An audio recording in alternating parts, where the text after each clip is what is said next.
Database concept, ये class 12 computer science का chapter, इसमें पार्ट 2 देख रहे हैं। इसमें रिलेशनशिप है आपके पास, दो रिलेशन यानी कि दो टेबल है आपके पास, एक EMPL है, एक DPT है। इसमें फर्स्ट नेम, लास्ट नेम और ये work department, employee number, education level, job code, salary, bonus, hire date, ये सारी चीजें हैं। साथ में एक और टेबल है DPT डिपार्टमेंट वाला, इसमें डिपार्टमेंट नंबर है, डिपार्टमेंट नेम है, साथ में MGR नंबर है, ADOR डिपार्टमेंट, और फिर आपका सप्लायर करके एक टेबल है जो supplier number, P number, product number, और क्रिएट टेबल पार्ट। चौथा टेबल ये है कि PNO और कलर यानी कि इंटीजर, और यहाँ पर ये आपका कलर जो भी कैरेक्टर टाइप है। तो ये सब दिया हुआ है। इस एक्सप्रेशन, इस रिलेशनल एक्सप्रेशन आपको लिखने हैं 24 से लेकर 27 जो आगे क्वेश्चन होने वाले हैं। तो list employees first and last name. अगर आपको एम्प्लॉय का फर्स्ट और लास्ट नेम देना है तो उसके लिए क्या करेंगे, बहुत आसान है। Select first name last name from employee, यानी आप यहां पर जाएंगे select first name last name from employee, ये आपका हो जाएगा। और उसके बाद नेक्स्ट है give all information on employees in manufacturing system. तो इसके लिए सिलेक्ट स्टार मतलब ऑल फ्रॉम EMPL एम्प्लॉय, जहां पर where work department is equal to manufacturer. ये मैन्युफैक्चर की स्पेलिंग देख लीजिएगा। जस्ट गिव एम्प्लॉय नेम्स इन मैन्युफैक्चरिंग सिस्टम। तो इसके लिए select first name from employee where work department in, ध्यान दीजिएगा केवल वो एम्प्लॉय नेम्स चाहिए जो आप मैन्युफैक्चरिंग सिस्टम में पाएंगे। तो select first name from EMPL where work department in manufacturing. Give employees name outside manufacturing system. तो उसके लिए आप सिलेक्ट करेंगे first name from EMPL where work department, यहां पर इन किया था जो इसके अंदर है, और जो आउटसाइड है उसको आप नॉट इन कर देंगे, work department not in manufacture. Next है list employee names and their departments from employee numbers between 100 and 300। तो इसके लिए हम क्या करेंगे, एम्प्लॉय नेम लिखेंगे, department name from employee where employee number, यहां पर बिटवीन यूज करेंगे, ये इंपॉर्टेंट चीज है, बिटवीन 100 एंड यहां पर 300। फिर अगला है list employee numbers, names and education levels for 3 educational 16, 18 and 20। तो इसके लिए हम क्या करेंगे, सिलेक्ट एम्प्लॉय नंबर, फिर फर्स्ट नेम, ये एम्प्लॉय नंबर है, फर्स्ट नेम, फिर education level from EMPL where education level in, यहां पर देंगे इन 16, 18 और 20। List the employee numbers and name in manufacturing system for job code 54। इसके लिए select employee number first name from EMPL where work department equal to, देखिए and आएगा यहाँ पर, दो कंडीशन है, where work department is equal to manufacture और job code equal to 54। Same request as above with education level below 50। तो यहाँ पर सेम चीज करेंगे, यहाँ पर बस ये होगा कि वर्क डिपार्टमेंट तो मैन्युफैक्चर तक चलेगा, एंड यहाँ पर जॉब कोड लेस देन और इक्वल टू 50, ये आप यूज करेंगे, ये इंपॉर्टेंट है। List those employees last name and monthly salary plus bonus your job code is at least 3 times their education level and whose annual basic salary plus bonus exceed इतना, ये 1 लाख है। तो select last name, अब monthly salary plus bonus है तो salary plus bonus कर दीजिए, from employee कर दीजिए, वेयर जॉब कोड, क्योंकि जॉब कोड पूछा गया है, कब क्या है, at least 3 times their education level, तो job code is equal to education level को 3 से मल्टीप्लाई कर दीजिए, और साथ में एंड है तो एंड लगा दीजिए, और जिसकी annual basic salary plus bonus, यानी सैलरी एनुअल बेसिक मतलब 12 इंटू सैलरी प्लस बोनस यानी प्लस बोनस कर दीजिए, और ये एक्सीड करेगा 1 लाख, तो ग्रेटर देन 1 लाख। तो ये एंड ये दोनों में आप जॉब को लिखेंगे। List employee last name work department and monthly salary for those in services planning and information center department. तो select last name work department monthly ये salary from EMPL employee where, जहां पर department name DPT name in, यहां पर लिखेंगे service planning and information center. List employee last name work department number and department name. तो इसके लिए select last name, यहां पर आपके लास्ट नेम है वर्क डिपार्टमेंट नेम, और डिपार्टमेंट नंबर और department name from employee department, ये दोनों से लेंगे, where EMPL.DPT number is equal to DPT.DPT number. Employee के साथ आपको ये दो टेबल को रिलेट करना है।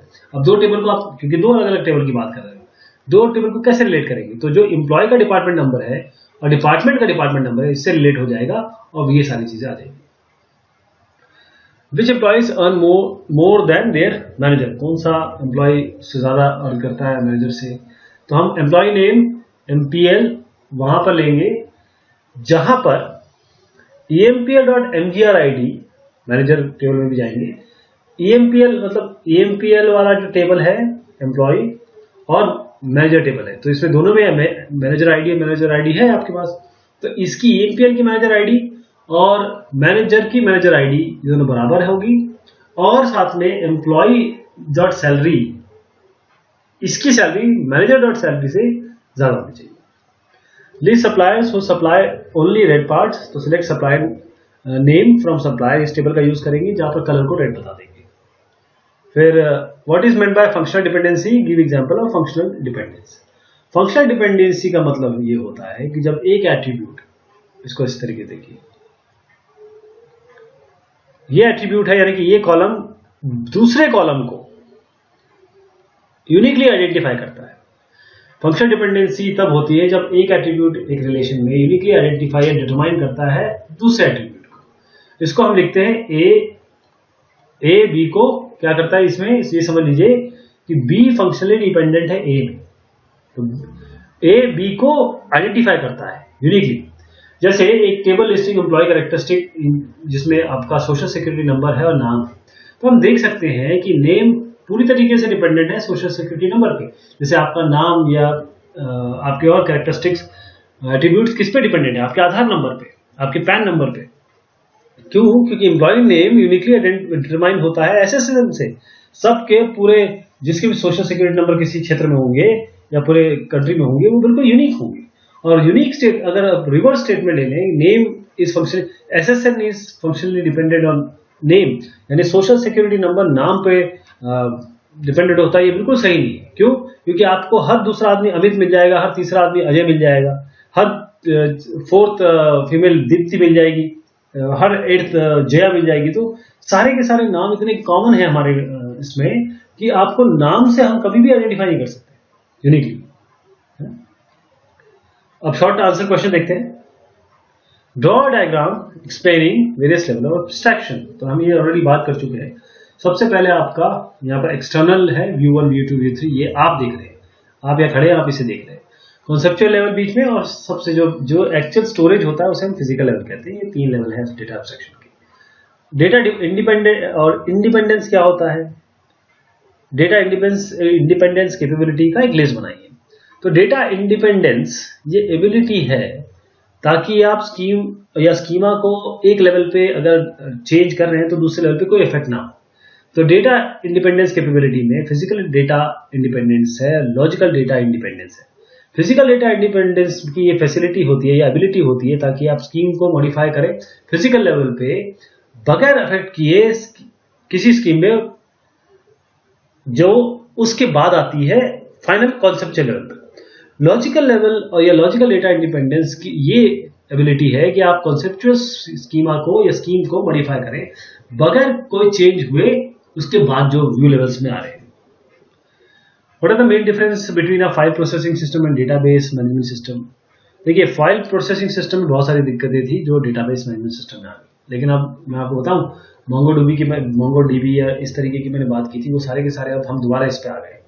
उसमें लेकिन कुछ स्पेशलिटी है, लेकिन रिलेशनल डेटाबेस भी अभी बहुत चल रहे हैं, बहुत अभी ओरेकल है, आपका MySQL है, DB2 है, ये सारे के सारे टॉप मोस्ट आपका DBMS है, RDBMS है।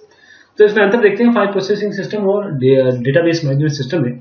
फाइल प्रोसेसिंग सिस्टम में इसमें डेटा रिडंडेंसी थी, एक नाम हर जगह आपको दिखाई देगा।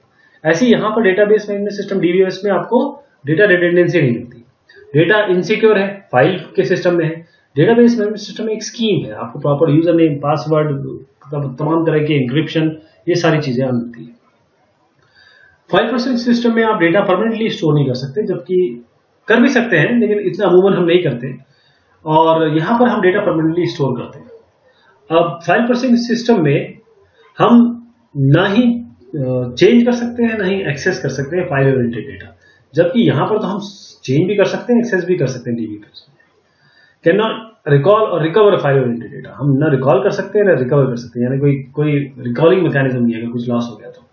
DBMS में हमेशा रिडंडेंसी होती है, कुछ ना कुछ बैकअप स्कीम होती है, आप आराम से रिकॉल और रिकवर कर सकते हैं।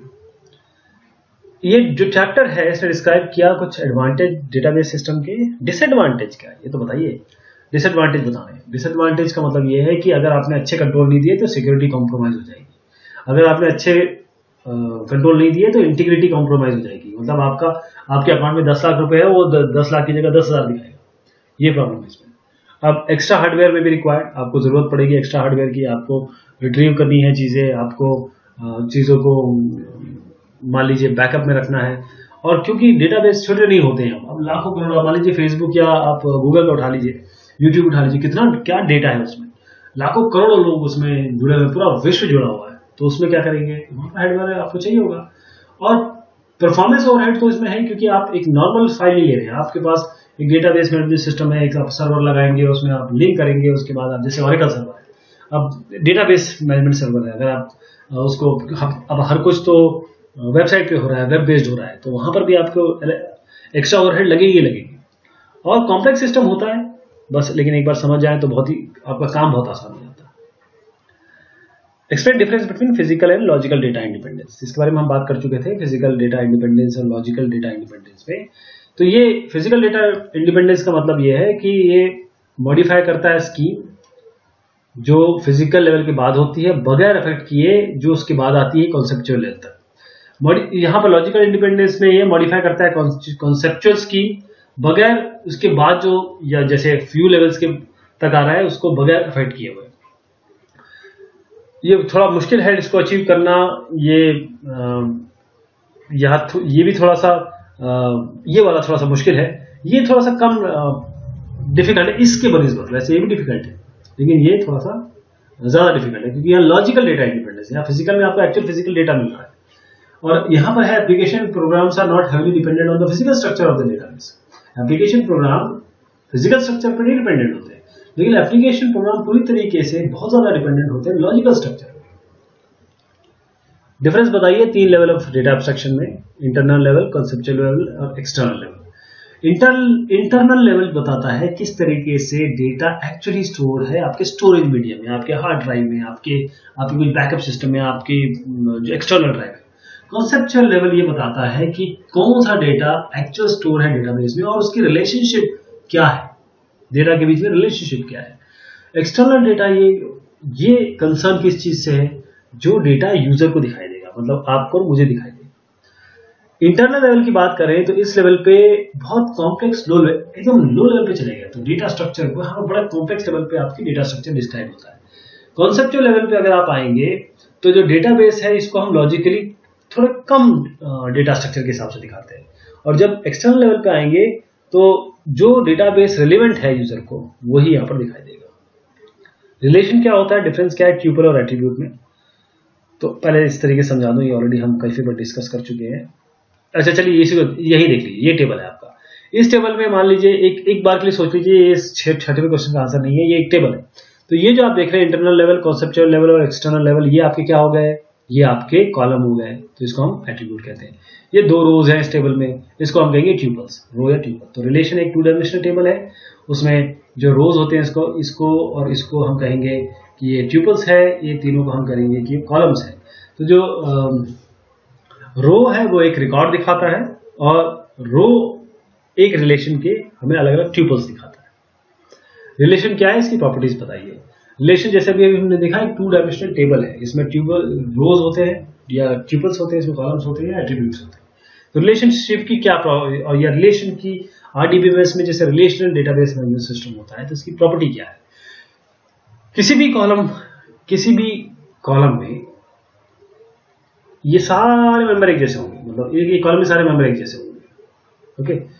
और रो की बात करें, हर एक रो में हर एक कॉलम में एटॉमिक वैल्यू होगी, यानी कि एक से ज्यादा वैल्यू नहीं होगी। जितने भी रिलेशन है वो डिस्टिंक्ट होते हैं, यानी कि रिलेशन में कोई ऐसा नहीं होता है कि 2 आपके रोज एक जैसे मिल जाए आपको, सब डिस्टिंक्ट होंगे, ओके।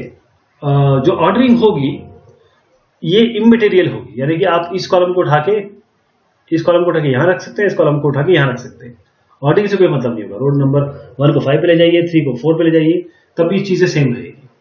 और जो कॉलम है रिलेशन के, ये बिल्कुल डिस्टिंक्ट नेम होते हैं और ये ऑर्डरिंग तो इमैटेरियल होती है, लेकिन इसके नाम डिस्टिंक्ट हो गए। ऐसा नहीं हो सकता कि आप दो कॉलम के एक जैसे नाम देते, ऐसे नहीं होता। समराइज करिए major difference between relation and traditional file.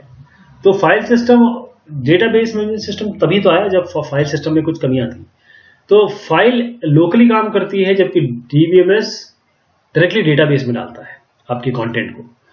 जो फाइल है वो आपके टेम्परेरी लोकेशंस में रखी जाती है। डीबीएमएस पूरा वेल अरेंज है, परमानेंट डेटाबेस लोकेशन आपको मिलता है। फाइल सिस्टम में ट्रांजैक्शन पॉसिबल नहीं है, कर सकते हैं आप, लेकिन डीबीएमएस में तो इंसर्ट ट्रांजैक्शन के लिए ही है, इंसर्ट, डिलीट, व्यू, अपडेट सारा कुछ कर सकते हैं। और डेटा को एक्सेस करते हैं आप सिंगल या ग्रुप ऑफ फाइल से, जबकि डीबीएमएस में आप टेबल के थ्रू, एक स्कीमा के थ्रू, एक पूरी स्कीम है जिसके थ्रू आप एक्सेस करते हैं। फाइल मैनेजर हम यूज करते हैं ताकि जितने रिलेशनशिप है डायरेक्टरीज में या फाइल सिस्टम में वो हम स्टोर कर सके, जबकि डेटाबेस मैनेजर या एडमिनिस्ट्रेटर, डेटाबेस एडमिनिस्ट्रेटर या मैनेजर हम यूज करते हैं ताकि हम स्टोर कर सकते हैं रिलेशनशिप स्ट्रक्चर टेबल्स में। आखिर में डेटा जो डेटाबेस में है ज्यादा सिक्योर होता है, ज्यादा इंटीग्रिटी होती है उसमें बनिस्बत के फाइल्स में। तो ये हमने बात की डेटाबेस मैनेजमेंट सिस्टम के चैप्टर की, इसके क्वेश्चन आंसर्स की हिंट देखी। बहुत शुक्रिया, बहुत धन्यवाद।